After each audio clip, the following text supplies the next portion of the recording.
You are now listening to Chakras and Shotguns.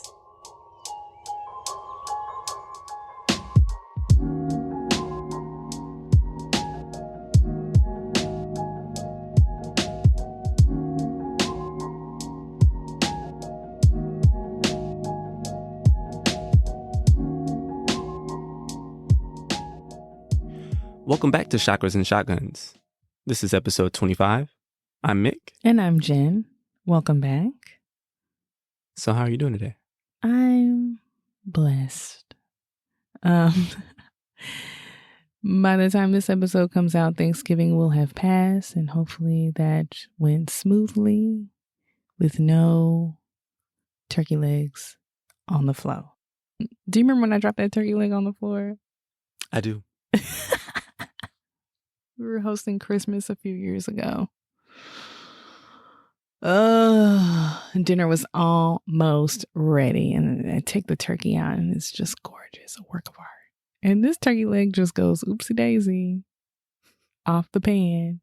And Mik knew that, like, if our immediate family wasn't around, that there was going to be a string of expletives that were going to come out of my mouth. And he just exited the room. It's like, I'm just gonna make way. But last week's episode, and it being the Thanksgiving season that we just wrapped up, I'm mad I didn't think about it for the episode, but I had a on-theme story time about spiritual discernment and turkey. And it was not about my turkey wing or leg that fell on the floor. So when I was in second grade, I was in children's church at my missionary Baptist church, and we were given the task of creating our own Thanksgiving greeting cards. Now, I had already done this last week at school, so I had already done the hand turkey thing. I wanted to shake things up a bit, and I decided to go with less Hallmark and more funny. And at the tender age of 8, how old are you in second grade? I believe you're 7. 6, 7, 7. Yeah, I was 7. I drew on the cover of my greeting card a turkey, and he was in jail stripes, and he was behind bars. And I wrote on there a real jailbird. I thought this was hilarious, okay? And so then I wrote on the cover, after execution, ... And when you open the card, it was a family saying grace over this turkey. And then it said Happy Thanksgiving. I thought that was hilarious. And arguably it was. And arguably for a 7-year-old to also have spelled execution correctly, because I was an avid reader and an avid speller back then, even then, clap, clap, bravo. Okay. Get this baby a writer's deal with, what was on at the time? Seinfeld. She's hilarious. She needs to be in the writer's room for SNL, okay? But nobody wanted to acknowledge my talent. Instead, this hating deaconess, marched me in front of my mother and told her that I was inappropriate and that I needed to be handled. But I don't understand. I'm like, turkeys die so that we can eat on Thanksgiving. So did she have a problem with you calling that out? I think it's a stoop for a 7-year-old to be like, it's these turkeys out here and they be getting locked up and it's all she wrote. Okay, let's not also forget the fact that every year the president of the United States pardons a turkey and that turkey gets to live, which is really a dark tradition. It is. I mean, it plays on the whole execution pardoning thing, right? So, exactly. In the school to prison pipeline. No, does it play on that? I mean, kind of. Farm to prison? Or the, what do they call it? The industrial prison complex. Is that right? Sure. Okay. We be locking people up out here, okay? In America. Clink, clink. We have the most people locked up per capita. That ain't got nothing to do with Thanksgiving. Well, Thanksgiving is supposed to be wholesome and about gratitude. And the president thinks it is hee ha ha to be like, oh, I'm going to pardon this turkey and save its life. Okay. You know what I'm saying? I'm just saying. But anyways, what my mother told me in that moment was the woman could have been on her like self-righteous, like Christian thing. Like she thinks it's inappropriate for a 7-year-old to be talking about the death penalty. Okay. But what we also know is that she was a hater. Okay. She was a hating, gossipy woman. And my mother told me in that moment, everybody ain't for you. And you got to learn how to weed them out. In the Missionary Baptist Church. And if that's not spiritual discernment and a message for you post-Thanksgiving, I don't know what it is. So one question. Was this before or after the church split into the greater and the regular? Why did you do that? You know, I think it was before. Okay. I'm fairly certain it was before the split. And I think she went over to the greater. I see where you're going. And I think she went to the greater side. Okay. So Because that was that's the what hater haters side. do. That's what the hater side was. Okay. Hater and greater do rhyme. Okay. So moving on from haters in the pews, I do want to talk a little love and light. Many men. I want to shout out one of our faves, someone that we had on the show 2 episodes ago. Yes. That is Kira Buckley. Yes. Jen and I had the pleasure of attending the Hay Healer Retreat in Sedona, Arizona. Mm-hmm. Mm-hmm. Some of you guys probably have seen the post that we put on Instagram, a few moments that we had in the retreat. So we just wanted to take a couple moments and love on Kira and tell the listeners just how much fun we had out there during that retreat.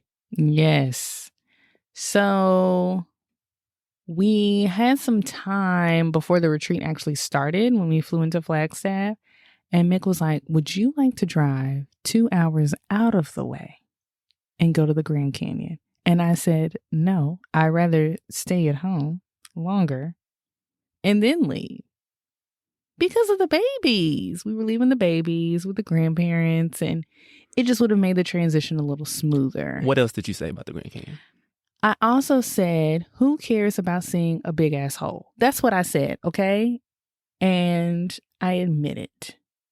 Now, I didn't really mean this play on words, but when we got there, I said, I feel like an asshole, a big asshole. Because it was gorgeous. And I get it now. So what would you recommend to folks who may be thinking about visiting the Grand Canyon? If you happen to already be free and you would like to, and it's a nice day, and you have an extra 45 minutes to kill, go see it. It doesn't take long. It's there for a good time, not a long time. It's massive, first of all. Yeah. So I don't understand how people spend like hours and hours on end at the Grand Canyon. But maybe that's because we didn't take a tour. We were there yeah. I mean, it's massive. That's why. Like you can walk along the edge as long as you want at that park that we were at. You can also take a helicopter tour on the inside. You could camp down at the bottom. All kind of stuff you can do at the Grand Canyon. So I enjoyed going to the Grand Canyon with you. I'd been before when I was younger. It was nice to go as an adult and to take my wife for her first time. Yes. One other thing about the Grand Canyon, and I'm choosing my words carefully here because love and light. There was a person in a, how would I describe this? Dingy? It was less so that it was dingy. He looks like Elmo and Cookie Monster, but not. The costume was Elmo-esque, but Cookie Monster blue, but not the right shade. So I don't know. And we know because we're experts on Sesame Street having a 3-year-old and a 9-month-old. Yes. And so he's not talking to anybody, but he sees us. And how do I say this? We were only a few pepper flakes in a sea of milk. That's what I'll say about that. And he... The one chocolate chip on the cookie. sees us and he says, he asked us if we wanted a picture with him. And I was like, baby, no. In the words of our daughter, you scare me. And then he said, don't go to the cafe and the bookstore because they're very racist. And I don't know why he wanted to tell us. And maybe he was looking out. But I felt a little some kind of way because everybody else got to go to the cafe and the bookstore, but we didn't. Because they're racist in there. And apparently he said they did a lot of harm to him. So I hope he's doing well. But yes, that was our experience at the Grand Canyon. Moving on, the drive into Sedona was gorgeous. Gorgeous. The views were just, oh my goodness. It was I was completely taken aback. I knew it was a pretty place, but I don't think I like really, really grasped how beautiful it was. Mm-hmm. The retreat was just a really great time. There were people that we knew that were there. There were new people that we met, and it was just a really, really interesting experience of like opening up, spiritually and sharing and hikes and amazing food. And oh my gosh, I got a 4-hour nap, which I never get. So there was also like a little bit of like, rest and relaxation for me that I personally enjoy. Mick? Yeah, so as Jen mentioned, I think that the setting that the house was in was just beautiful. There were mountains all around us in different formations. There was the Sugarloaf Mountain. There was what's it called, the Bell Rock. And so there are these beautiful formations of mountains that have trails going through them, and we got to experience those trails. And just walk around and really just take in the nature, the wildlife of the area. Sedona has some kind of interesting policies where in certain areas, you're not allowed to have outdoor lights on after a certain time. And they want things to be quiet, which really gives you the opportunity to spend time looking up at the night sky. Mm-hmm. I've never seen so many stars before and able to like clearly see constellations and planets.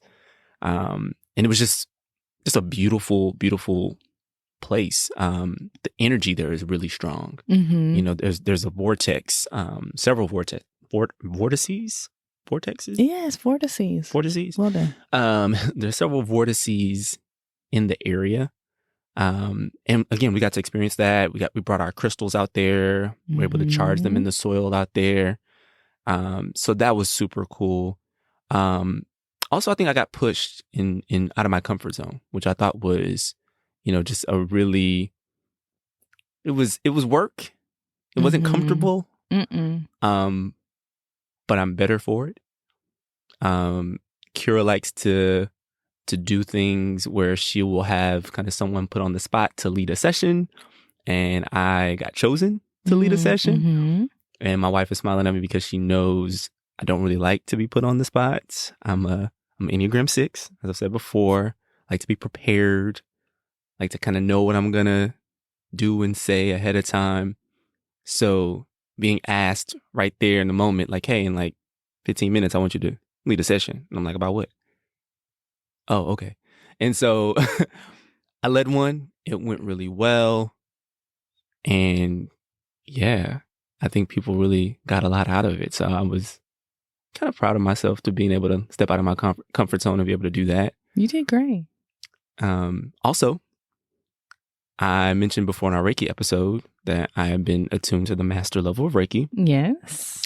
But it's not something that I have readily practiced. Part of it's COVID and just kind of being around my family and primarily in the house with them and really focusing on performing Reiki on them. But also part of it is just, I think I'm used to kind of academic and professional pursuits and have a lot of confidence in those arenas. But in this space of healing, it's not something that I've been doing for a very long time or have a lot of training in, I'd say.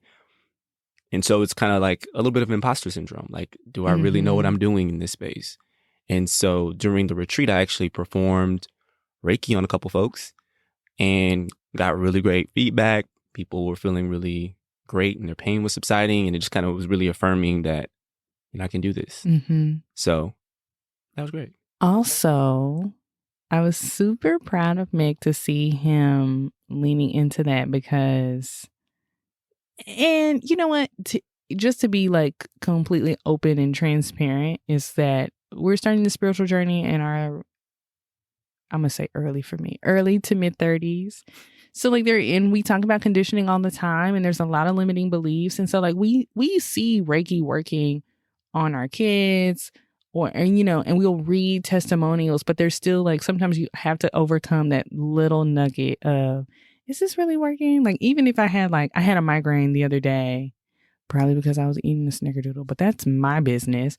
And Mik was like, I'll give you Reiki. And so he was like, so how do you feel? Like, did it go away? Like, what was your pain before and what is it now? And it's like, I can see his confidence growing in Reiki, and it was really beautiful to watch. I'm like, what else was there? I also enjoyed, there was a workshop that McKenna, who we talked about attending one of her retreats before on the show, she was there, and she does myofascial work. Mm-hmm. And so she led a root chakra workshop to help us all kind of work out the kind of energy and to really balance our root chakras. And that was like super engaging for me. Yeah, that was really cool. That's like another therapy modality that I don't think a lot of people know about, but it's really, really interesting. It's the fibers that like connect our tissues, and she likened it to like those that kind of like white. Yeah, the stringy tissue that like holds like if you were washing a chicken, like the chicken skin that holds it to the meat, like all of that kind of those fibers. And that's what we have under our skin. And it holds things. It holds trauma, it holds emotions, it holds injury. And like working that out is kind of this form of healing. Yeah. Mind, body, spirit, healing. So yeah, great trip, great retreat, amazing experience. So yeah. Yeah, check out heyhealerwith2y's.com if you're interested in information on any future retreats. All right. You want to get us into some breath work? Yes, let's do that. All right. So today we're having a prepping topic. And, I think as an Enneagram 6, our kind of key thing that we have to heal from is our sense of fear. And so I know with a lot of these prepping topics, it can be kind of fear-inducing because you're thinking about worst case scenarios. And so for this breath work, I wanted to really just spend some time doing a little bit of grounding. And so I'll ask everyone to sit in a nice, comfortable position. We're going to keep our eyes open, and I'm going to count down backwards from 10. And with each number, I want you to release any worries that you have and just allow any other thoughts that you may have, let them grow silent. So let's begin. 10, 9, 8, 7, 6, 5, 4, 3, 2, 1. And let's melt into stillness. Slowly look at yourself. Look at your body. Really take it in. Let's get grounded where we are. Start with your toes. Take them in. Take in your feet. Examine your ankles. Work your way up your legs.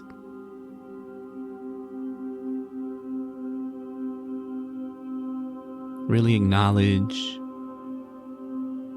each part of your body. as you work your way up. Admire the beauty of your body.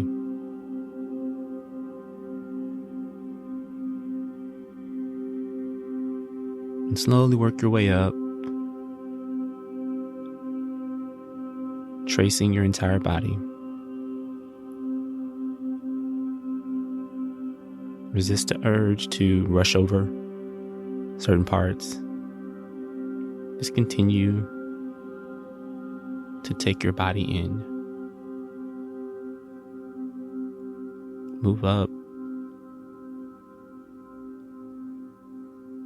Spend some time in your sacral. Work the way up your torso.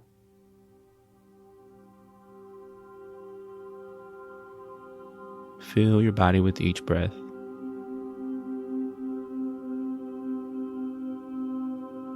Spend time in your chest,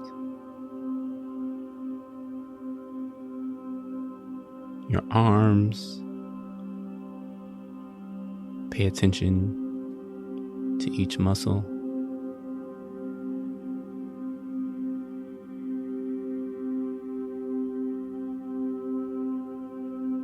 Scan your fingers. Take them in.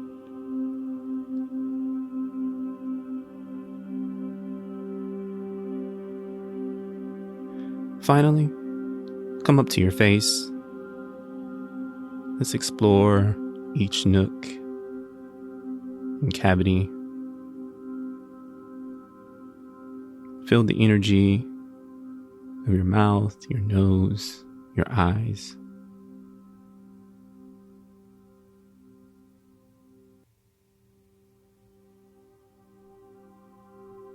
And just appreciate again the beauty of your body.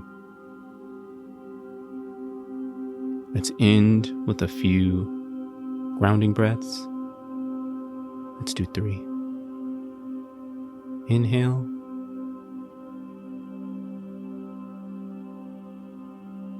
Hold. And exhale.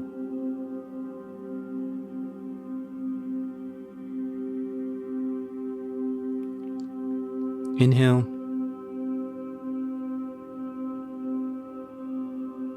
Hold.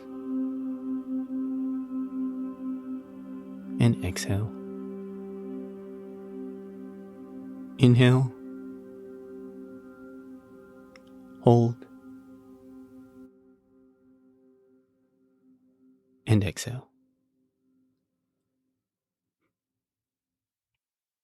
Thanks, Meg. That was amazing. Let's jump into our main topic now. Today, we want to discuss a prepper topic that a lot of people have probably heard about, but don't quite know what that is. We mentioned it in our trailer, and that is the bug out bag. Mm-hmm. So when Mick started his prepper journey, and he was like, yeah, I got to put together a bug out bag. And I was like, what are you talking? A bug out bag, a bug out bag. And I was like, honestly, you sound like you're freaking the fuck out right now. You're bugging out. Are you okay? Are you nuts? Did I marry somebody who's Looney Tune? Like, we're 18 months into this marriage. Like, what is going on? However, I mean, like, honestly, and we talk about The Walking Dead all the time, but you do take a moment and try not to be fearful about it and say, like, if shit hits the fan, what can I grab? What can I grab? What can I take? And get out. Absolutely. So I wanted to kind of start by talking about what the concept of bugging out is, right? The bugging out term, it originated in the military, and it basically means like leaving where you are to go someplace presumably more safe. Yeah, so shit hits the fan and you need to dip up out. Is it dip up out of here? Mm-hmm. Who's that, Lloyd? Mm-hmm. Is she 5'2" or 5'2"? Ooh, you just my type. Ooh, that's my song. Sorry, you need to dip out of town. That's what bugging out is. So alternatively, you may hear the term bugging in, and that basically means hunkering down where you are. So what we've been doing since March 2020. Pretty much. I mean, I'm being facetious, but you know what I mean. Like, exactly. So basically, like, you could, I think they talk about this a lot of times when like hurricanes are on the way, right? Mm-hmm. It's a good time of like thinking about evacuating, bugging out, or hunkering down, like boarding up the house and bugging in. And so in any kind of SHTF scenario, you pretty much have the same options unless it's like a wildfire that's like in your immediate area and you got to get out of the immediate area, right? You kind of have the same options. And so you're making the calculation, is the stuff I have and the preps I've made at home safer, or do I need to go to another location? Mm-hmm. I think in the realm of possibility, we're talking about natural disasters, right? But then, of course, there could be like, I don't know, international war, alien war, pandemic. Some sort of like a terrorist attack in the immediate area. Right. Nuclear war. A lot of war. But something like that. And so it can be a very hard decision. Like even natural disasters, right? Like with hurricanes, we've known plenty of people being in Texas, plenty of people leave when a hurricane hits. Katrina, Rita, you know, all those heifers. We know plenty of people who will dip. Mick grew up hunkering, like bugging in. Like that was what his family did. They didn't do a lot of evacuating because you also have to decide, like, are the roads safe? Is everybody and their mama going to be on the roads? And then I'm going to be stuck without really any resources or with small children or and. Is it better that I have a generator, I have food, and I board it up and I just like try and wait it out? So it can be very tricky. With the winter storm, it was icy AF. So like, and I think that's something that I personally really struggled with because my family's in town, was that I couldn't get my family to me. I was like, it would take 8 hours for you to like drive 20 miles an hour to get to my house. That's like 20 miles away. Yeah. So I think that was like a real struggle. And so like a lot of us were bugging in and trying to just like figure it out with the resources that we had. Also like a lot of times when people are like, yeah, I'm just going to bug out. Okay, so baby, where you going to go? Yeah. That's the key right there. Do you have a safe bug out location? And some people do. Some people have a whole bunker set up. They do. And they're like ready to go in the rural areas of whatever state they're in. And they're like, we hit the road. That's where we're going to bug out at. But a lot of y'all are out here looking like a 10-year-old throwing a temper tantrum with a stick and that little red and white handkerchief tied to it with some random belongings and don't have nowhere to go. And you will be back home because you're hungry. So, figure out what's best for you. Yeah. So I think what we're saying, kind of as we think about these bug out bags, are, if you had to leave home, this is the bag that you should take with you, right? It's unsafe where you are. You got to leave. You need to be able to grab something. What's in that bag, right? And to run down like bug out locations besides a bunker, people were in the Superdome during Katrina, right? Like a bug out bag would have been handy to just like have, and we'll get into like what that looks like, but just to have some of your belongings with you. In the winter storm, people's heat was going out, etc. They were going to hotels, which quickly maxed out. And also, it wasn't like you could just like get food delivered. Like there was no pizza delivery. Like everything was shut down. So, having some resources on you, even though you were in a hotel, was smart to do as well. So, or you can end up camping in your car too. Exactly. So you're trying to get moving, right? What do you put in your bug out bag? Well, first of all, I'm a petite lady. And what is crucial for me is that my bag don't have too much stuff in it, okay? Because I think this is going to be a singing episode. In the words of the great Erykah Badu, who's also from Dallas, as I am, if you have too much stuff in your bug out bag, you can't hurry up because you got too much stuff. Okay? You don't want to be bogged down on the side of the road, hunched over, back hurting. Because you had to put your PlayStation 4 in there. That's like the heaviest, bulkiest thing I could think of on the fly. You just wanted to take a shot at my PS4. That wasn't a shot at you. So let's talk about bug out bags. and what should be in the bag. We got to have a little bit of discernment. We had a whole episode about discernment. Got to have a little discernment when it comes to what goes in there. I actually think that everyone's bug out bag is going to be a little bit different, but there are some kind of buckets that you should think about and make sure that you have, some coverage in those areas as you build out your bug out bag. Mm-hmm. So let's start with the bag itself. Yes. So you want it to be something you can comfortably carry, and it has enough space for your key items. We would recommend a backpack, but use what you have. I mean, I wouldn't use like a Louis Vuitton Neverfull. I don't think that would be very prudent. Or like a tote bag or like a full suitcase. Like a backpack, is streamlined. It's hands-free. Mm-hmm. So that's why we would recommend a backpack. Hopefully whatever you use has some padding on the straps so that you can carry it comfortably for long distances if needed. So again, nothing like too fashiony. This is not the time to be making a statement, okay? Yeah, I was just going to say you should definitely avoid like bright colors. Definitely having the LV monogram on your bag is going to draw a lot of attention to you, and that's not what you want to do. When you're moving to safety, you basically just don't want to make yourself a target. You want to, blend into the surroundings and move real discreetly to where you're trying to get to. So now you have your bag. Let's talk about the categories of stuff that you want to have. These categories are based on what we all need for survival. So first, we'll start with air. Yeah, so, you got to be able to breathe when you're moving around. There is a possibility of, ash in the air from like a large fire. We've seen with COVID, an airborne virus, virus particles. And so, you want to make sure you have some sort of air filtration with you. And, pre-COVID, I went out and had some N95 masks that we put in our bug out bags.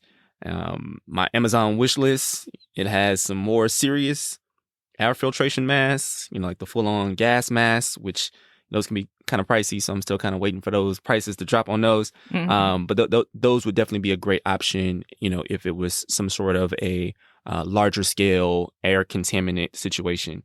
So I don't know. I think when it comes to making some of these really expensive purchases, you have to weigh the probability of that scenario kind of happening versus the price, right? Mm-hmm. So N95 masks are pretty inexpensive. High likelihood that we were going to have some sort of viral pandemic back when I bought them. That was something that was widely talked about in, the government, prepper communities. People always talked about, Obama had his whole task force looking at pandemics. So that was something that was on the mind of a lot of people. So I went out and bought a box before we even went through this whole COVID thing. Yeah,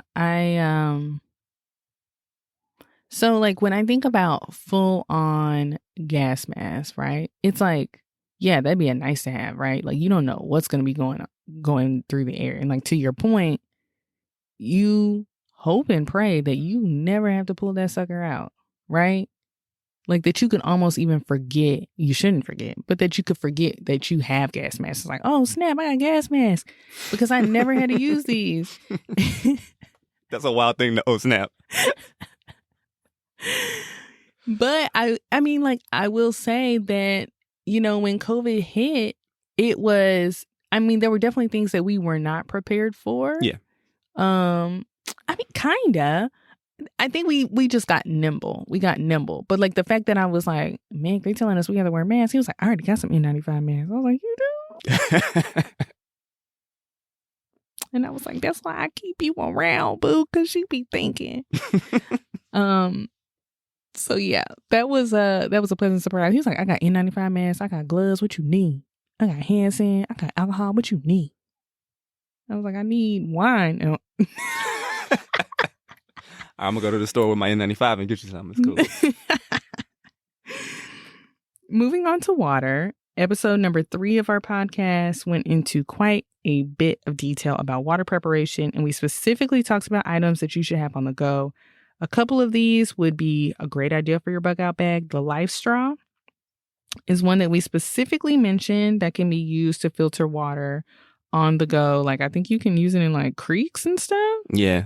Yeah, you can use it like in the bayou, as we said. And, oh my God. Now, I'll be like, oh, I don't know if you thirsty enough, you can. You're not thirsty enough yet. You're not thirsty enough to use that life straw yet. I mean, hopefully we have other options before I have to pull my life straw out. Like, it's like kind of like the last resort for me. Like, I want to have a bottle of water full, you know what I'm saying? I want to have like a little filtration situation ready to go.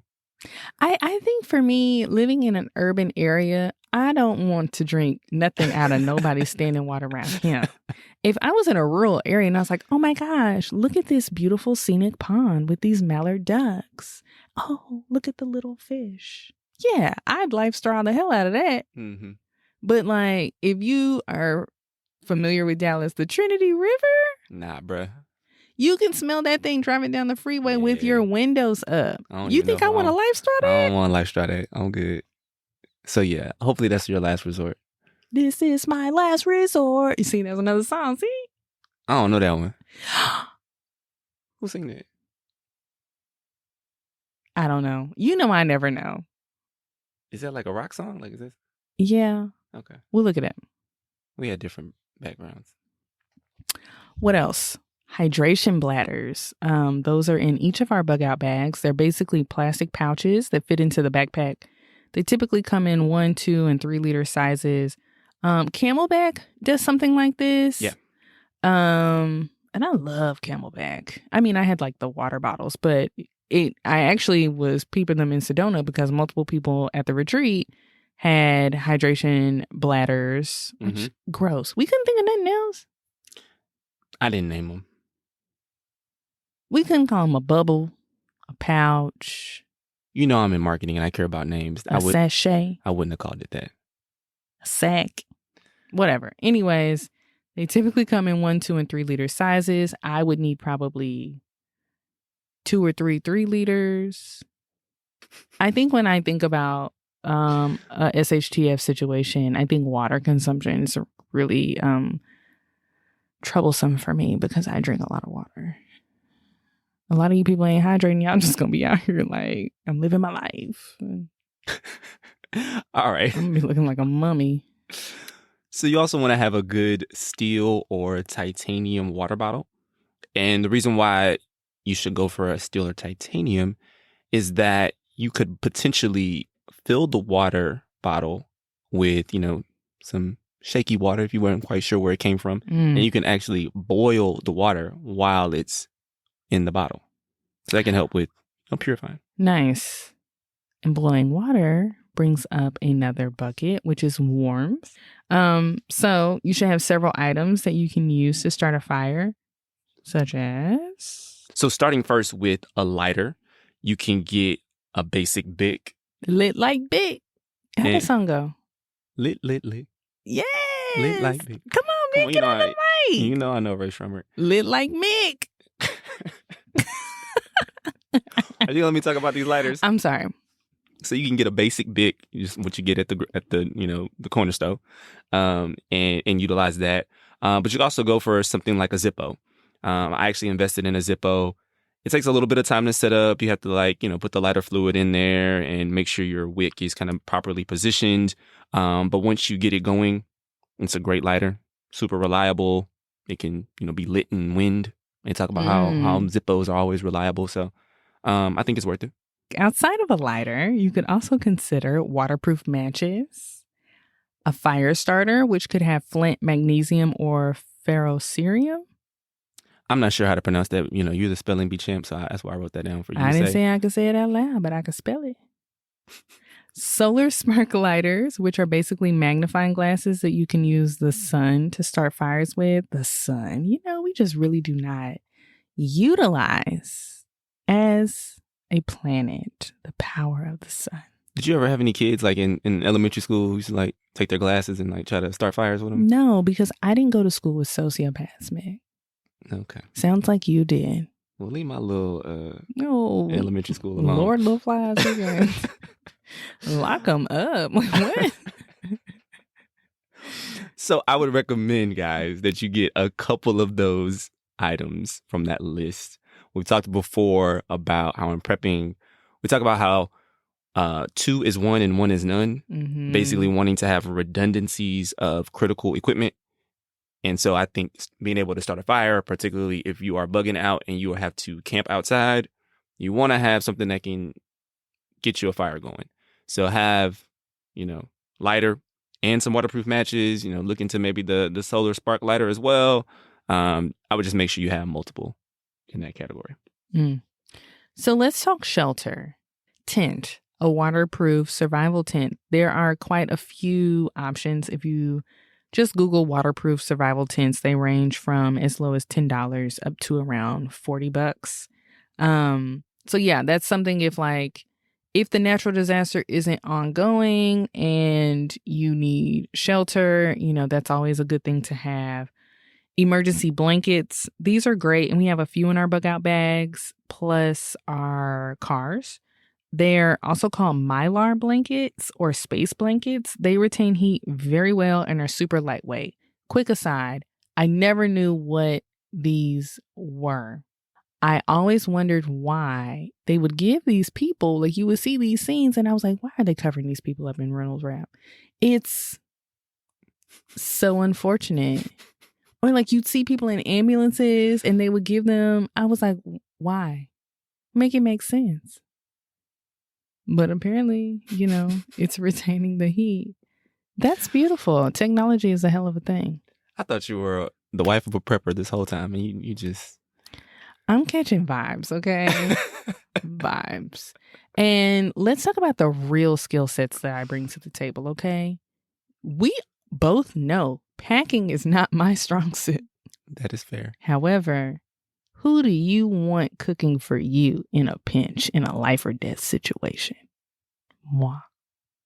You're going to be asking where the salt at and where the seasonings are, and I'm going to have to carry all that. Oh, write this down. I'm going to get one of those travel spices. Okay. They come in like a tube. They're very lightweight. It's for camping. Only you would know about this. And yeah, only I would know about that. I'm about to be like that TikTok. Have you seen that TikTok where that guy's making fresh pasta just out in the middle of nowhere? Yes, it actually looks great. That's gonna be me. Okay. You're welcome. But you need people with different skill sets, Diversity of thought, as they say. Go ahead. And last but not least, a sleeping bag. There are tons of options for bug out bags, sleeping bags, and we don't have time to go through them all, and so we shan't. But to highlight a couple, there are Mylar sleeping bags. Again, Reynolds wrap sleeping bags. You roll yourself up oh my gosh, Mick. You could roll it up that little pouch I make with the shrimp and the quinoa. And, I put a little zucchini in there. A little shallot, a little fresh dill. Delicious. Anywho, the Mylar sleeping bags are similarly lightweight as the emergency blankets, and there are some larger options. One of the more popular options on prepping blogs is about $27 on Amazon, and it's made by Oaskys, Oaskys. We will link it in the show notes because I'm sure that I did not say that correctly. Yeah, I saw that brand. I was like, this is a terrible brand name. And I don't know if they're listening or not, but y'all need to change that name because don't nobody know how to pronounce that. Or they could keep the name. Pay us. Tell us how to pronounce it, and we will advertise them on the show. Okay. Abundance. So there's even an article that I read on this website. It's called geekprepper.com. And it shows how you can take a poncho and turn that into a quick bug out shelter. So if you don't have a lot of room in your bag, you want to throw a little poncho in there, it doubles as raincoat, and then you can turn it into a shelter as well. Let me tell you something. Quick side note. We're going to get banned from doing night episodes, all these side notes you got. The side notes make it fun, Meg. Come on. The only ponchos I like are slightly off the shoulder, maybe with a little fringe, a cute print, maybe open like a cape. Rain ponchos suck. I have never been in a rain poncho in a wet situation. And I was like, you know what? This makes it not that bad. It makes it worse. Somehow I'm wet and cold on the outside and hot and sweaty on the inside. Where they do that at? They're the worst. And maybe I'm just buying the cheap ponchos because we would buy ponchos when we travel and they were just like to throw away. They were like $2. Yeah. Mick, they cook me on the inside, but I'm cold on the outside. What am I supposed to do? I got nothing for you. Am I just supposed to stir it up like I got it out the microwave and it's like it's got a hot spot or something? Get an umbrella. What if I'm in a deluge? I don't know what to tell you. Well, hell. Let's jump into food. So for food, I would recommend the SOS food ration bars. We actually talked about those in our food episode, and we did a YouTube video where Jen tasted them live and showed you how they tasted. And you know what I said when I tasted those? SOS, please somebody help me. Because they were disgusting. They weren't disgusting. You said they were okay. Oh, did I? Yes. Okay. That was like a little like wafer kind of thing. Do you not remember? Was it cinnamony? Yeah, like you kind of chopped it up and it's like a little, it's like a brick and you like cut a little. Yeah, if you're looking for it to taste like a kind bar, it's very unkind. It's mean. But if you were just looking for something to sustain you temporarily, yes, it could work in a pinch. I would only eat a pinch. But okay. Well, the benefits of the SOS food ration bars, they don't go bad for a long, long time.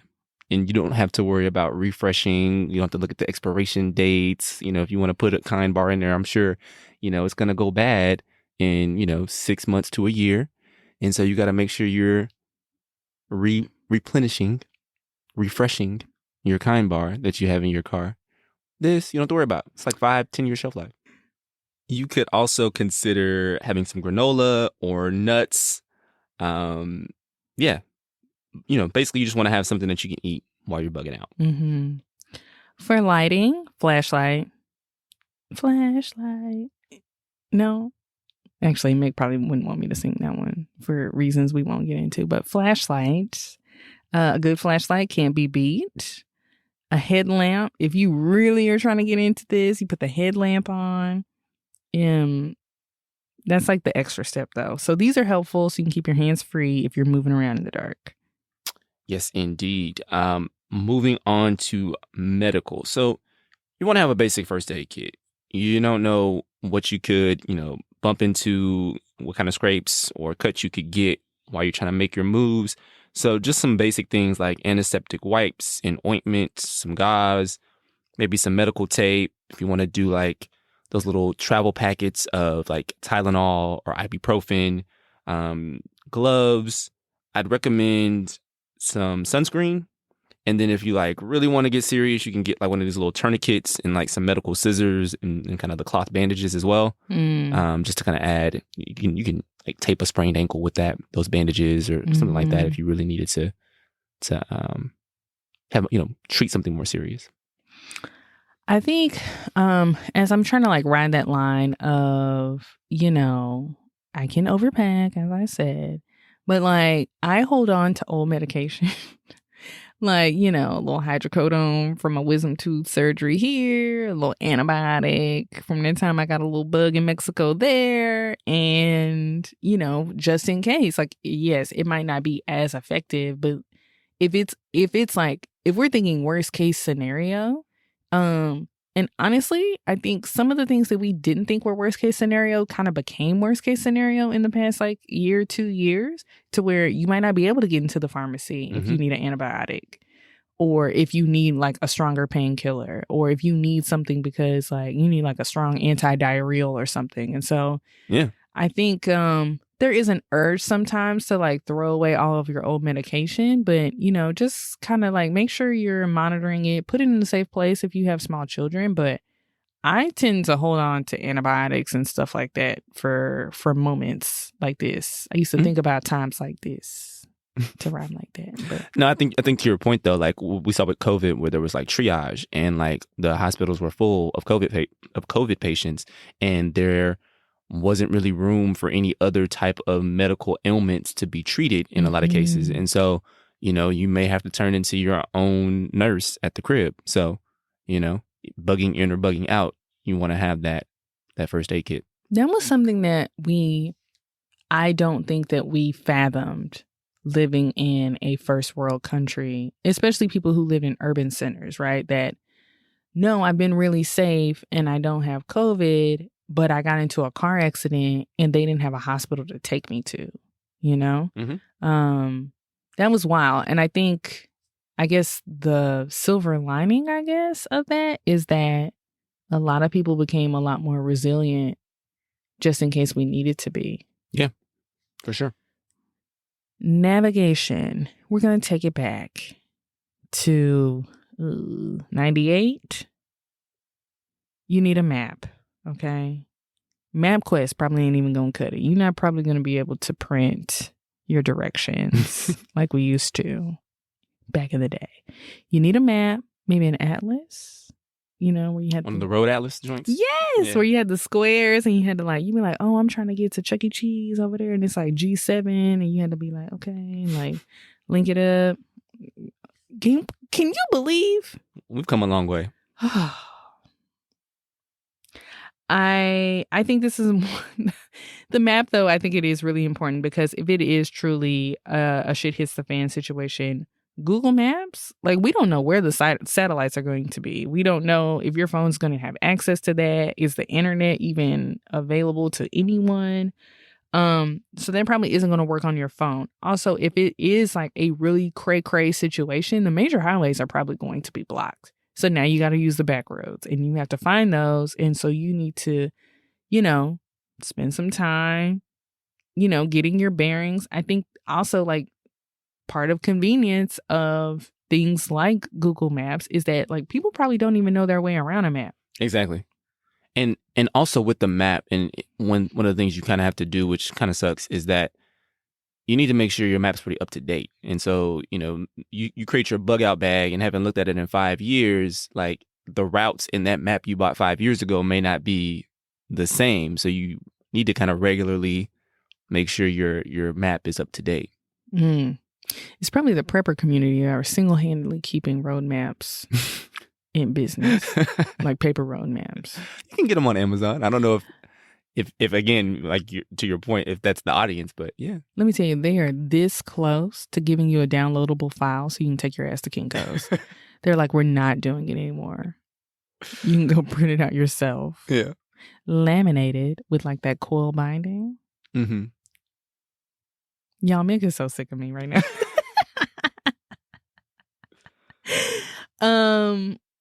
And a compass. Get back into your scouting days. You probably need that to go with your map. So you need a compass to make sure you're going in the right direction.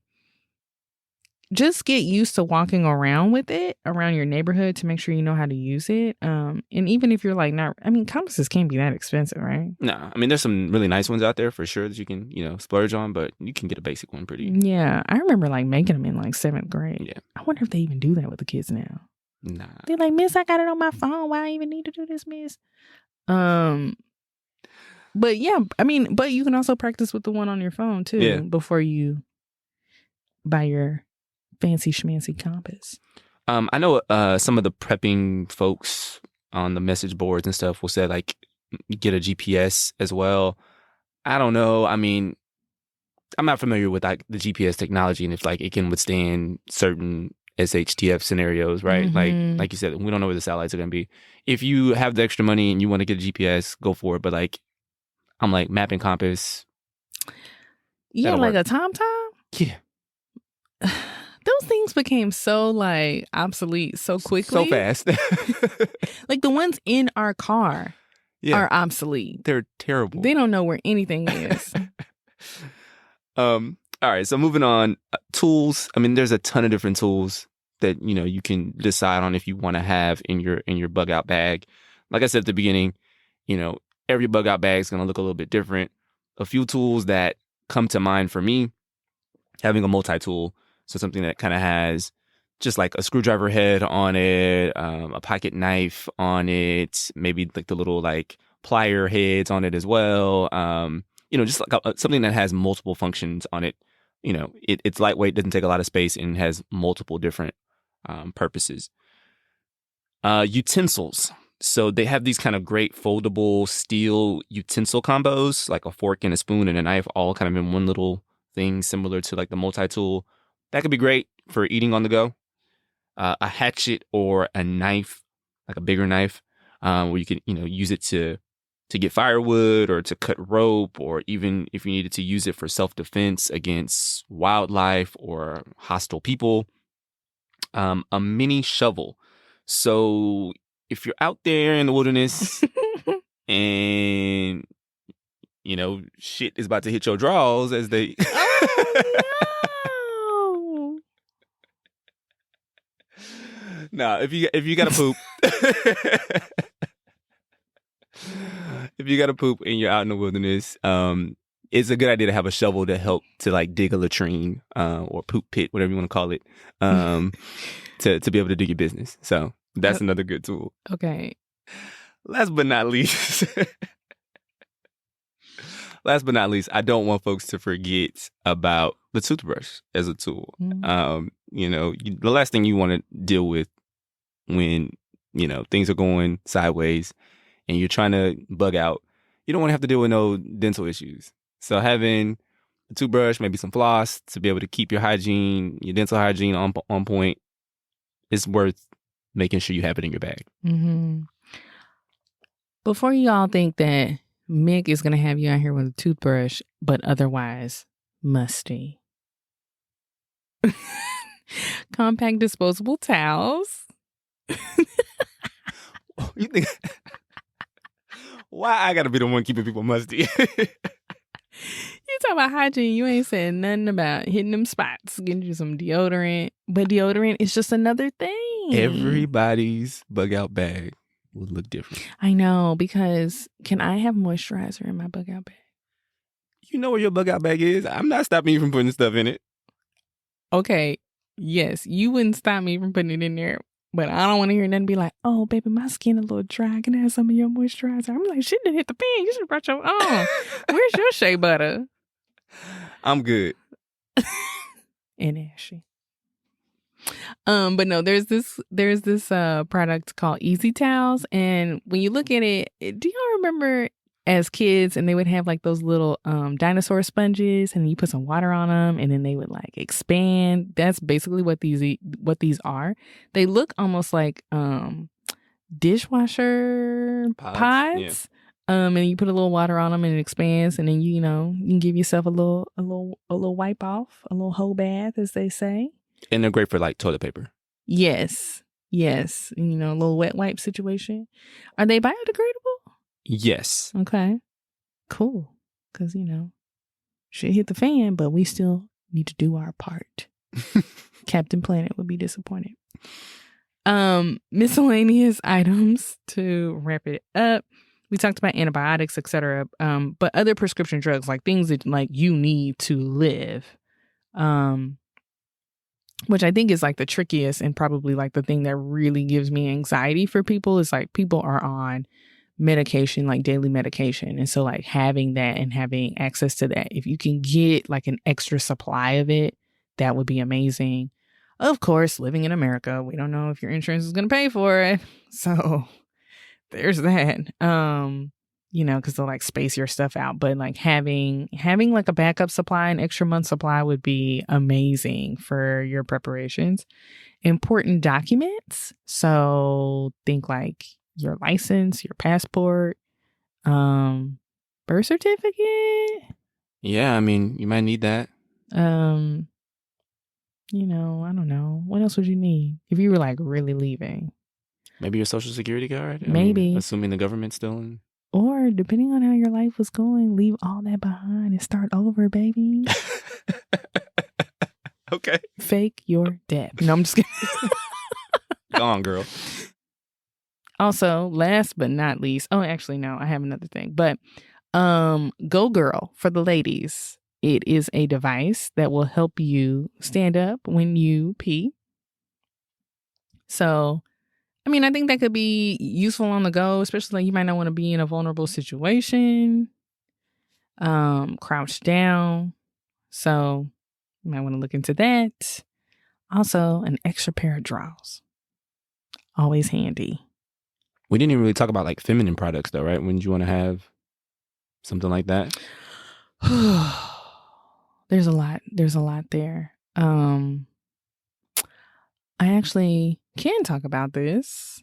Disposable products that can be tricky. It's like, yeah, they're single use and they can be lightweight, but you also don't know like how long you'll be gone. Some people like what's called a menstrual cup, which I think could be tricky if we're thinking about like you're in an outdoor bugging out situation. There's also period panties that are like these special underwear that can absorb menstrual blood or like any other type of cervical fluid. And those are really cool because you can like rinse them out and like wash them, of course. But like I think like on the go, you might just have to like rinse and dry and reuse. And so like they're reusable, so they can be reused, which would be really handy if you're trying to be lightweight. It's also extremely sustainable, but they can be pricey. Like you're looking at like, if you really wanted to like set yourself up for like a full cycle, Thinx is probably going to run you like $300. Thinx, that brand. Thinx is probably going to run you about $300, $350, like even with the deals, like to get like a set of underwear for your period. They got a Black Friday deal or something? That's a good point because I might look into that. But also like ladies that are pregnant, it's like also good for like, you can get a little juicy down there when you're pregnant, and then if we're really getting into it.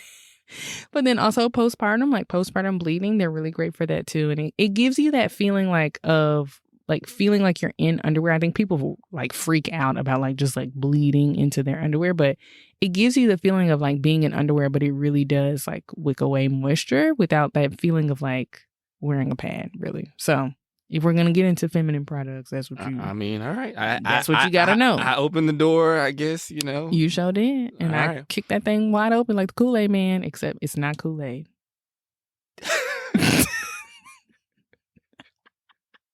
So to kind of wrap things up, I'm sure there are other items that preppers that listen to this episode will say, "Oh, you didn't talk about this, you didn't talk about that."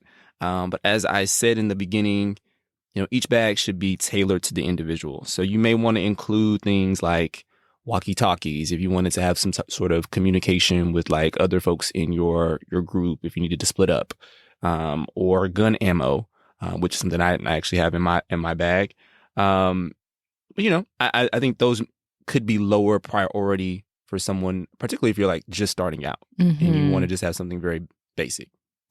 Yes. So I really wanted to for this episode because I know it was a lot and you're like, where do I even start? Like with anything, you're just like, oh my gosh, there's so much that I have to buy.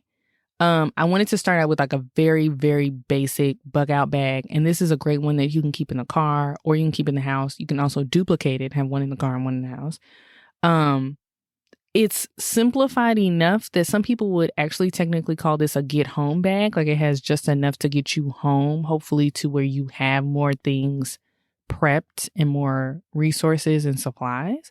So very quickly, in like a small backpack, an emergency blanket, first aid kit, emergency water rations, which we talked about in our water episode, a flashlight, a solar cell phone charger, which you should, like, I guess it can be tricky. Like if it's at night and it's not charged, you're kind of SOL. So maybe an extra battery pack would also be nice in making sure that you're keeping that charged regularly.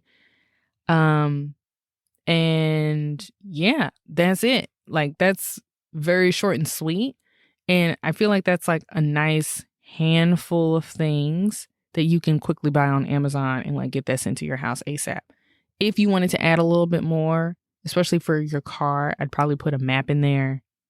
Masks, like an extra couple of masks, N95 masks, and then some food rations.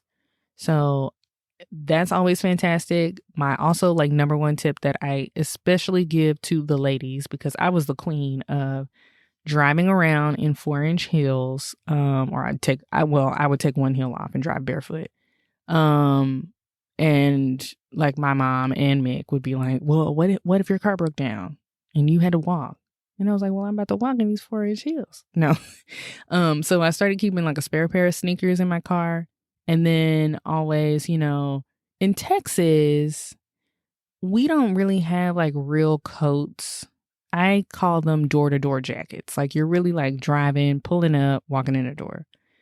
And so I tend to keep like a long coat in the car.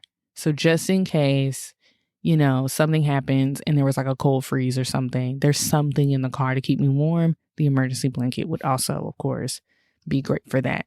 So that is my super, super duper basic bug out bag. I think I'm also going to call it the chicken tenders with a Sprite basic bug out bag. So I think Jenn's basic bug out bag is a great idea. If you're just starting out, take those steps and you'll be definitely well ahead of a lot of other folks. Mm-hmm. So I think that's a great idea. Thank you for that. And I think we can go ahead and wrap things up. Okay. As always, if you have a question, please email us at chakrasandshotguns@gmail.com. You can also find us on Instagram and YouTube. You can check out our website, chakrasandshotguns.com.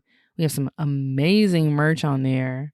Amazing stuff. Like we test out everything and like we're loving the stuff that we have in the merch store. So definitely check that out. And finally, if you're loving the show, please subscribe and give us 5 stars.